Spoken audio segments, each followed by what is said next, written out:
కొడుకు బాధ్యత.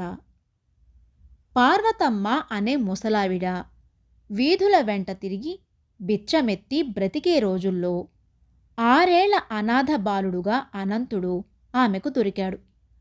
వాడికి చదువు మీద ఉన్న ఆసక్తి గమనించిన పార్వతమ్మ తాను బిచ్చమెత్తి సంపాదించిన డబ్బులో కొంత మిగులుస్తూ వాడికి చదువు చెప్పించింది. అనంతుడు 20 ఏళ్లవాడే చదువు పూర్తి చేసి ఉద్యోగం సంపాదించుకున్నాడు. ఆ తరువాత ఒక మంచి ఇల్లు అద్దెకు తీసుకుని అందులో ప్రవేశించాడు. పార్వతమ్మ ఇక తన కష్టాలు తీరిపోయినట్టు చాలా ఆనందపడింది.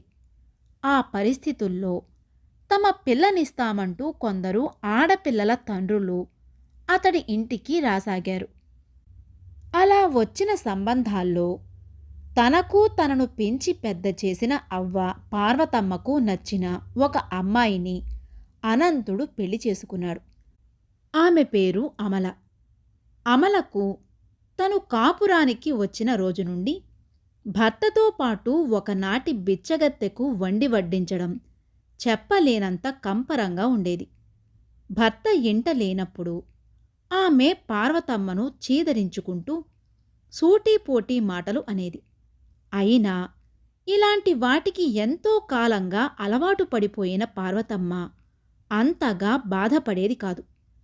ఈ పరిస్థితుల్లో వృద్ధాప్యానికి తోడు ఆమె అనారోగ్యానికి గురి అయింది.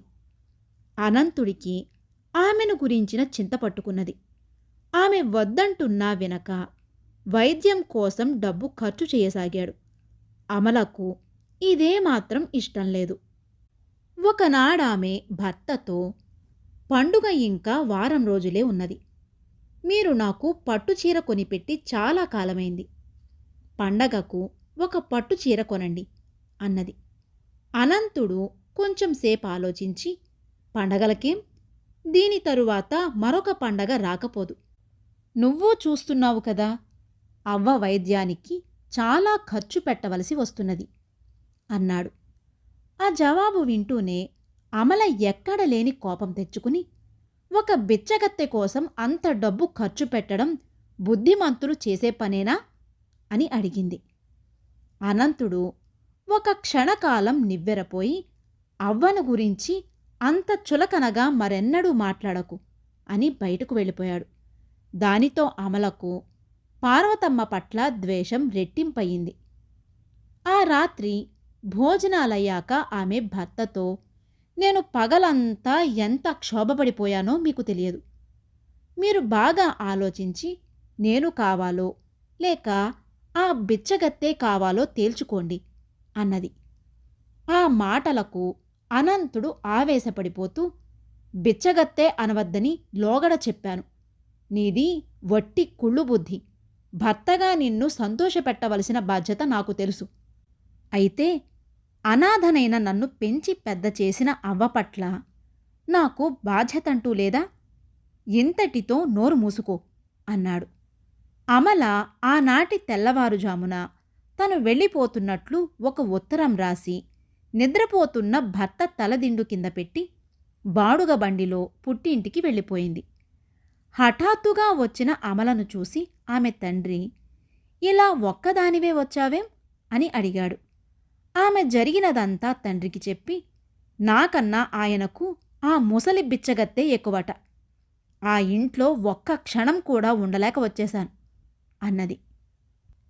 ఆమె తండ్రి కొంచెంసేపు తలాడిస్తూ ఊరుకుని, మంచి పని చేశావు. భార్య పట్ల తన బాధ్యత ఏమిటో గ్రహించిన నాడు అతనే వస్తాడు అన్నాడు. తండ్రి మాటలు విని అమల చాలా సంతోషించింది. అయితే ఆమె అన్న మాత్రం పలకరించనైనా పలకరించకుండా బయటకు వెళ్ళిపోవడం ఆమెకు చాలా బాధ కలిగించింది. తరువాత కొంతసేపటికి ఆమె తండ్రి కచేరీకి వెళుతూ, జరిగిందేదో జరిగిపోయింది, నేను చీకటి పడకుండా వచ్చేస్తాను అన్నాడు.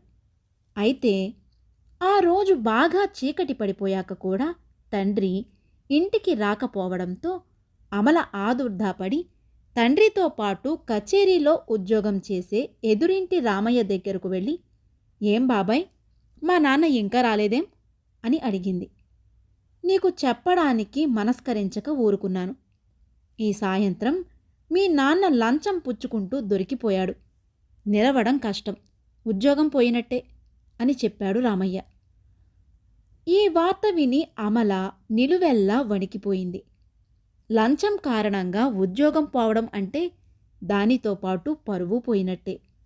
అమల ఇలా ఆలోచిస్తూ ఇంటికి తిరిగి వచ్చేసరికి పెరట్లో ఏదో అలికిడైంది. ఆమె అక్కడికి వెళ్ళేసరికి తండ్రి నూతి పళ్ళెం మీద ఏదో కాగితం పెట్టి వెళ్ళిపోతున్నాడు. అమల గబగబా పోయి అతడి చెయ్యి పట్టుకున్నది. ఇక ఎవరికి నా ముఖం చూపెట్టలేను తల్లి, నా దారిన నన్ను పోని అన్నాడు అమల తండ్రి. అదేం మాట నాన్న, లోపలికిరా అన్నది అమల వచ్చే దుఃఖాన్ని ఆపుకుంటూ. ఈ వయసులో ఉద్యోగం పోయిన నా బతుకు ఎలా గడుస్తుంది అన్నాడామె తండ్రి బాధగా. దిగులు పడకు నాన్నా, నీ ఉద్యోగం పోయినా అన్నయ్య ఉద్యోగం ఉన్నది. కొడుకుగా నిన్ను పోషించవలసిన బాధ్యత అన్నయ్యకు లేదా అన్నది అమల. ఆ సమయంలో పెరటి తలుపు తెరిచి అక్కడికి వచ్చిన అమల అన్నయ్య ఆమెతో, ఆ బాధ్యత విషయం తర్వాత చెబుతాను, ముందు ఈ సంగతి చెప్పు అమల. కాళ్ళు చేతులు బావుండి గౌరవనీయమైన ఉద్యోగం చేసుకుంటున్న నాన్న లంచం తీసుకోవడం నీకు అసహ్యం కలిగించడం లేదా అన్నాడు. దైవ సాక్షిగా నాన్న మీద అలాంటి అసహ్యభావం నాకు ఏమాత్రం లేదు అన్నది అమల. ఆ జవాబుకు ఆమె అన్న నవ్వి, లంచం తీసుకోవడం లాంటి అతి నీచమైన పని చేసిన నాన్న అంటే నీకు అసహ్యం కలగడం లేదు, కానీ అంగవైకల్యం వల్ల మరో దారి లేక బిచ్చగత్తెగా మారిన పార్వతమ్మ అంటే నీకు అసహ్యం. ఎటువంటి నేరం చేసిన వాడైనా తండ్రి కనుక పోషించవలసిన బాధ్యత కొడుకుగా నాకున్నదన్నావు అన్నాడు. అవును లేదా మరి అని అడిగింది అమల కోపంగా. ఆ బాధ్యత నాకున్నదన్న సంగతి నువ్వు చెప్పనవసరం లేదు.